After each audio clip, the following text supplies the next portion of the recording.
Привет, гражданин Российской Федерации! Ты уже, конечно, слышал про Пушкинскую карту, по которой за счет государства ты сможешь посещать культурные учреждения твоего и других городов, если тебе от 14 до 22 лет.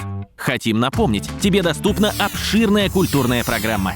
Нет, не так. Не просто обширная. Огромная! Смотри сам.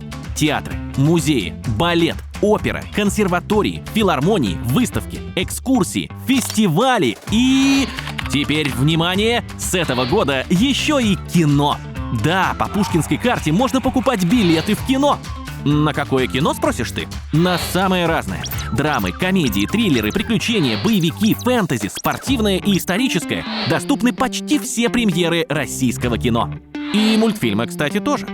Зайди на портал kultura.rf. Там можно посмотреть всю афишу и даже билеты сразу купить. Не хочется верить, что такое возможно, но если тебе от 14 до 22 и у тебя еще нет Пушкинской карты, просто оформи ее. Бери свой смартфон, скачай приложение Госуслуги Культура, потом авторизуйся через свою учетную запись Госуслуг. Подтверждай выпуск, и она твоя. Все, теперь веди себя культурно. Для этого в этом году на твоей Пушкинской карте уже есть 5000 рублей. Не дурно, а?